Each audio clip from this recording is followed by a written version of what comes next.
아침 햇살이 창문을 통해 방 안으로 스며들었습니다. 김영수 할아버지는 천천히 눈을 떴습니다. 78세의 영수 할아버지는 매일 아침 같은 시간에 일어나는 습관이 있었습니다. 하지만 오늘은 몸이 더 무겁게 느껴졌습니다. 작년에 고관절 수술을 받은 후로 거동이 불편해져서 아침 일과는 하루 중 가장 큰 도전이었습니다. 영수 할아버지의 방은 소박했지만 정갈했습니다. 오래된 책상에는 가족 사진들이 가지런히 놓여 있었고 창가에는 아내가 생전에 좋아하던 제비꽃이 작은 화분에 심겨져 있었습니다. 그는 매일 아침 물을 주며 아내를 추억했습니다. 여보, 오늘도 좋은 아침이야. 영수 할아버지는 침대 옆에 놓인 아내의 사진을 바라봅니다. 3년 전 세상을 떠난 아내와의 대화는 그의 일상이 되었습니다. 빈집에서 혼자 지내는 외로움을 달래는 방법이었습니다. 오늘은 조금 더 아픈 날씨가 변해서 그런가. 그는 무릎을 문지르며 천천히 침대에서 일어났습니다.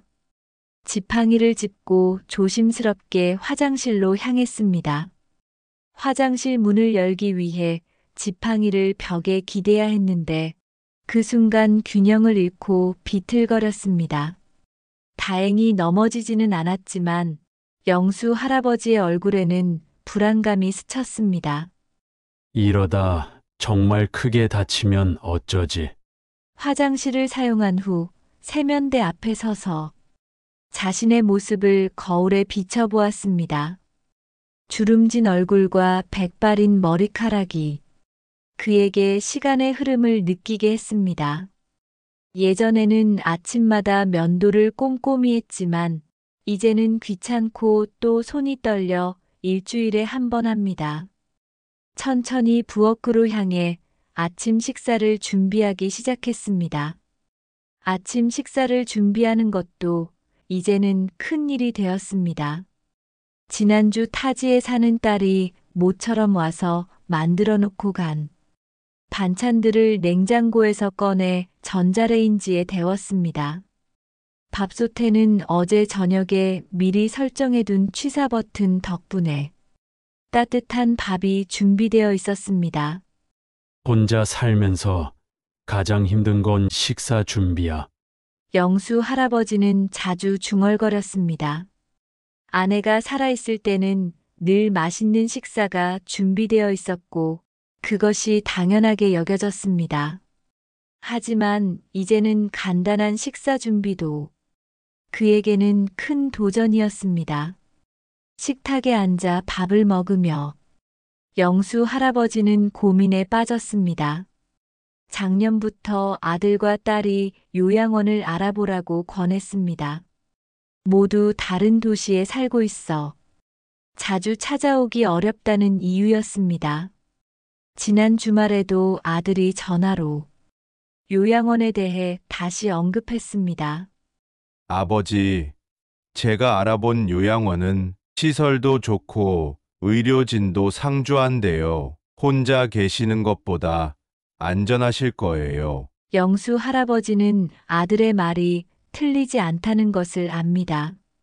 지난 겨울에는 화장실에서 미끄러질 뻔했고 가스레인지 불을 켜놓고 잊어버려 위험한 상황이 생긴 적도 있었습니다.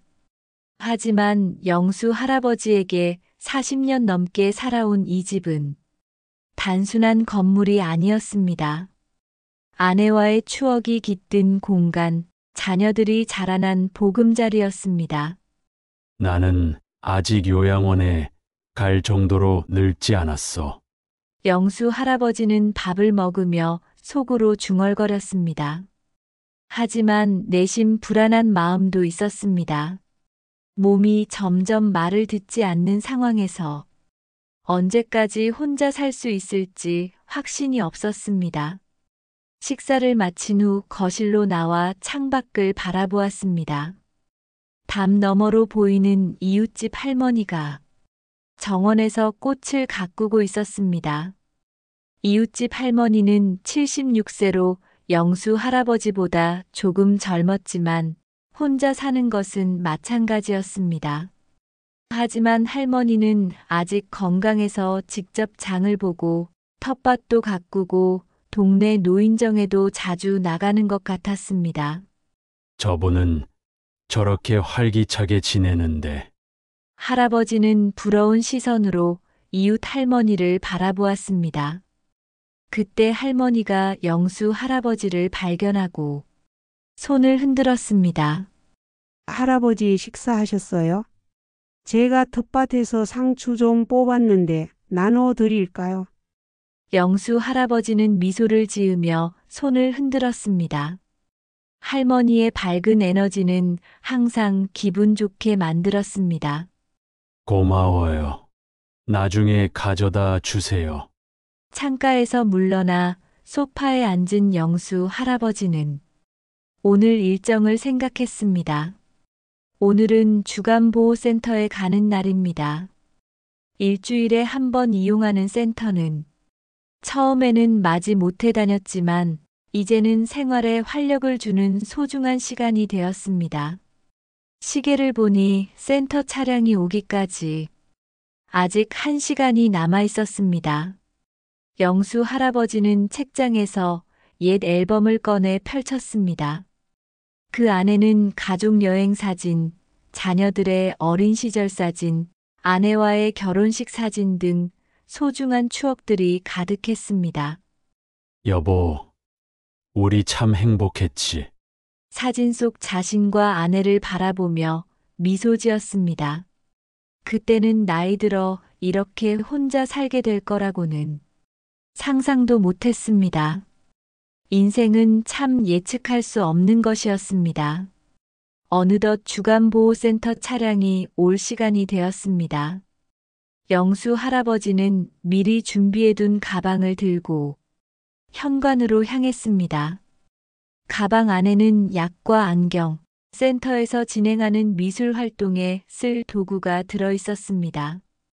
센터 차량이 도착하자 운전기사가 내려와 영수 할아버지를 도왔습니다.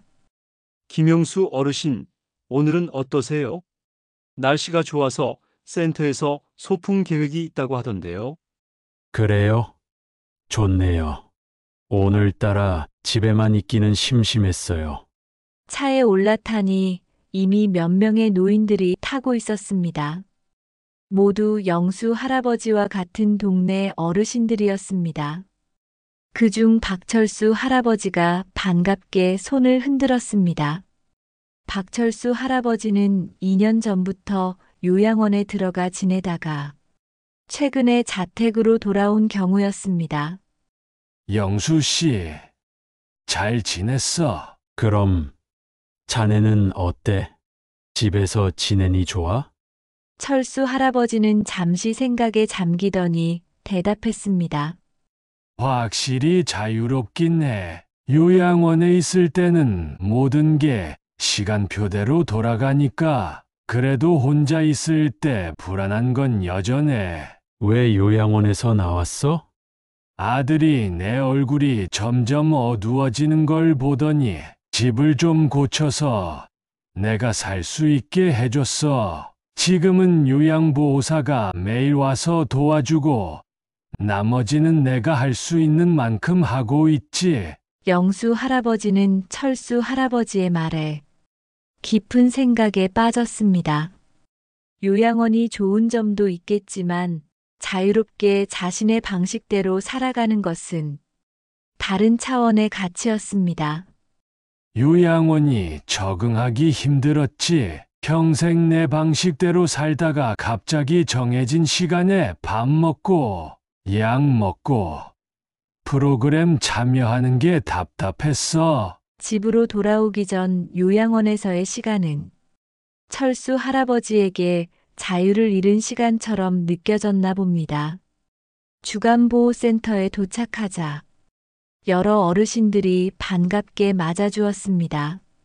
센터는 밝고 따뜻한 분위기였으며 다양한 활동 공간과 휴식 공간이 마련되어 있었습니다.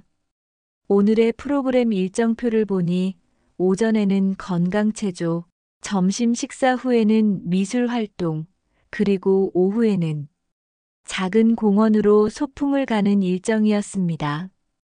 영수 씨, 오늘은 미술 시간에 뭘 그릴 계획이에요?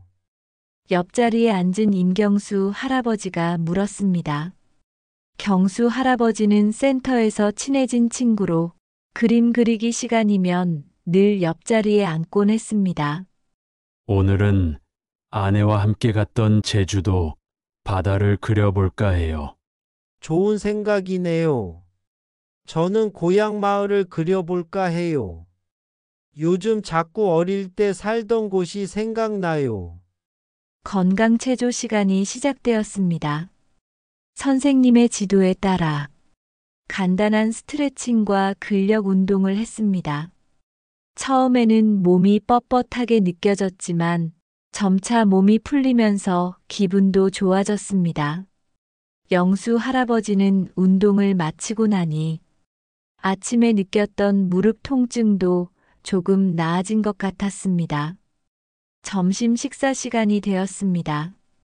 센터에서 제공하는 식사는 영양사가 노인들의 건강을 고려하여 특별히 준비한 것이었습니다.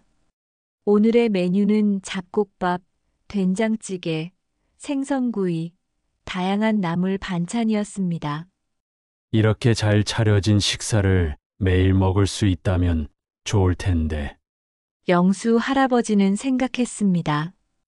혼자 있을 때는 대충 끼니를 때우는 경우가 많았기 때문에 센터의 균형 잡힌 식사는 그에게 큰 즐거움이었습니다. 식사를 마친 후 미술 활동 시간이 되었습니다. 영수 할아버지는 물감과 붓을 들고 제주도 바다를 그리기 시작했습니다. 비록 전문적인 그림 실력은 없었지만 그림을 그리는 동안 아내와 함께했던 여행의 추억에 잠겨 행복한 시간을 보냈습니다. 다음 날 아침 영수 할아버지는 텔레비전을 보다가 우연히 노인 맞춤형 돌봄 서비스에 관한 프로그램을 접하게 되었습니다. 프로그램에서는 요양원이 아닌 자신의 집에서 지내면서도 다양한 지원을 받을 수 있는 방법들을 소개하고 있었습니다. 나도 이런 서비스를 받을 수 있을까? 영수 할아버지는 메모지에 프로그램에서 언급한 지역 노인복지센터 번호를 적었습니다. 오후에 용기를 내어 전화를 걸었고 다음 날 복지사 한 명이 방문하기로 했습니다. 이튿날 문을 두드리는 소리에 영수 할아버지는 지팡이를 짚고 현관으로 향했습니다. 복지사에게 영수 할아버지는 자신의 상황을 설명했습니다. 고관절 수술 후 거동이 불편해진 것, 자녀들이 멀리 살아 자주 찾아오지 못하는 것, 요양원을 고민하고 있지만 결정을 내리지 못하고 있다는 것까지. 어르신 요양원으로 바로 가시기 전에 몇 가지 대안을 함께 살펴보는 게 어떨까요? 복지사는 영수 할아버지의 상황을 꼼꼼히 살피더니 메모장을 꺼내 여러 가지 옵션을 설명하기 시작했습니다. 첫째, 장기요양보험 등급을 신청해 보세요. 어르신의 거동 상태라면 충분히 받으실 수 있을 것 같습니다. 등급을 받으시면 방문 요양 서비스를 이용할 수 있어요. 일주일에 몇 차례 요양보호사가 방문해 식사 준비, 청소, 목욕 등을 도와드립니다. 영수 할아버지는 고개를 끄덕이며 들었습니다. 그동안 장기요양보험에 대해 들어본 적은 있지만 자세히 알아보지는 않았습니다. 둘째, 어르신의 집을 조금 더 안전하게 개조하는 방법이 있습니다. 미끄럼 방지 매트, 화장실과 복도에 손잡이 설치, 응급 호출 시스템 등이 있어요. 지자체에서 지원하는 주거 환경 개선 사업을 신청하시면 비용 부담도 줄일 수 있습니다. 영수 할아버지는 지난 겨울에 화장실에서 미끄러질 뻔한 일이 떠올랐습니다. 안전시설이 있었다면 좀 더 안심하고 생활할 수 있었을 텐데 하는 아쉬움이 들었습니다. 셋째, 주간보호센터를 더 자주 이용해 보세요. 어르신께서 일주일에 한 번만 가신다고 하셨는데 더 자주 이용하시면 다양한 프로그램에 참여하실 수 있고 식사도 해결되고 또래 어르신들과 교류하실 수 있어요. 넷째, 스마트 기기를 활용한 돌봄 서비스도 있습니다. 응급 상황 감지 센서, 화상 통화로 건강 상담을 제공하는 서비스, 약 복용 시간을 알려주는 기기 등이 있어요. 복지사의 설명을 들으며 영수 할아버지의 표정이 조금씩 밝아졌습니다. 선택지가 요양원뿐만이 아니라는 사실이 그에게 희망을 주었습니다. 그리고 마지막으로 지역 내 노인 돌봄 공동체도 있습니다. 비슷한 상황의 어르신들이 서로 도우며 생활하는 곳인데 각자 개인 공간은 유지하면서도 식사나 여가 활동은 함께 하는 방식이에요. 복지사는 모든 설명을 마친 후 영수 할아버지의 상황에 맞는 서비스 신청서를 함께 작성해 주었습니다. 그리고 다음 주에 다시 방문하여 진행 상황을 확인하기로 약속했습니다. 복지사가 떠난 후 영수 할아버지는 오랜만에 마음이 가벼워짐을 느꼈습니다. 아내의 사진을 바라보며 말했습니다. 여보, 아직은 우리 집에서 좀 더 지낼 수 있을 것 같아.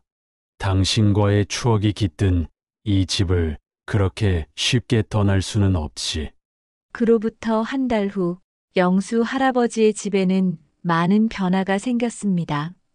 화장실과 복도에는 안전 손잡이가 설치되었고 침실에는 침대 옆 비상벨이 마련되었습니다.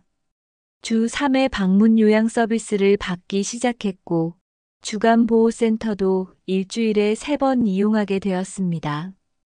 영수 할아버지의 아들은 스마트워치를 선물해 주어 응급 상황 시 버튼 하나로 도움을 요청할 수 있게 되었습니다. 아버지, 요양원은 어떻게 생각하세요? 아직도 가실 생각이세요? 주말에 방문한 아들이 물었습니다. 글쎄, 지금은 그럴 필요가 없을 것 같구나. 내가 할 수 있는 한 이 집에서 지내고 싶어. 물론 언젠가는 더 많은 도움이 필요할 때가 올 수도 있겠지만 그때 가서 다시 생각해 볼게. 영수 할아버지는 웃으며 대답했습니다. 아들도 아버지의 달라진 모습에 안심한 듯 웃음을 지었습니다. 6개월 후 영수 할아버지의 일상은 완전히 달라져 있었습니다.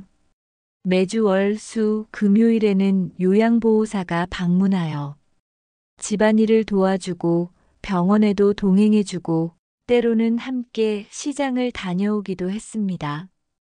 일주일에 한 번만 가던 보호센터는 화, 목, 토요일 일주일에 3번 가고 그림 그리기, 원예 치료, 음악 활동 등 다양한 프로그램에 참여했습니다. 일요일에는 교회에 가거나 공원을 산책했습니다.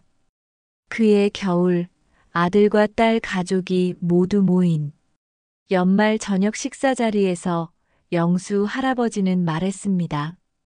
너희들 덕분에 그리고 많은 분들의 도움으로 나는 아직도 우리 집에서 잘 지내고 있구나. 처음에는 요양원밖에 답이 없다고 생각했는데 알고 보니 우리 동네에도 이렇게 많은 도움을 받을 수 있는 방법이 있었어. 아버지, 저희도 처음에는 요양원이 가장 안전하고 좋은 선택이라고 생각했어요. 하지만 이렇게 여러 서비스를 조합해서 집에서 지내실 수 있다는 걸 알게 되어 정말 다행이에요. 딸이 영수 할아버지의 손을 잡으며 말했습니다. 무엇보다 아버지의 표정이 밝아지셨어요. 요양원을 고민하실 때는 정말 우울해 보이셨거든요. 비록 몸은 예전 같지 않지만 영수 할아버지는 자신의 집에서 자신의 방식으로 의미 있는 삶을 살고 있습니다. 노후에 직면하는 도전들은 분명히 존재합니다. 그러나 요양원만이 유일한 선택지가 아님을 기억하세요. 지역사회 기반 서비스, 최신 기술, 주거 환경 개선, 그리고 가족과 이웃의 지원 네트워크를 통해 많은 노인들이 자신이 원하는 곳에서 더 오랫동안 더 행복하게 살 수 있습니다. 나이가 들어 스스로 돌볼 수 없게 되더라도 요양원에 서두르지 마세요. 충분한 정보를 바탕으로 자신에게 가장 적합한 선택을 하는 것이 중요합니다. 그것이 진정한 노후의 행복을 위한 첫걸음입니다. 이 영상이 여러분과 여러분의 가족에게 도움이 되셨다면 구독과 좋아요 부탁드립니다. 여러분의 노후를 응원합니다. 오늘도 건강하고 행복하게 보내세요.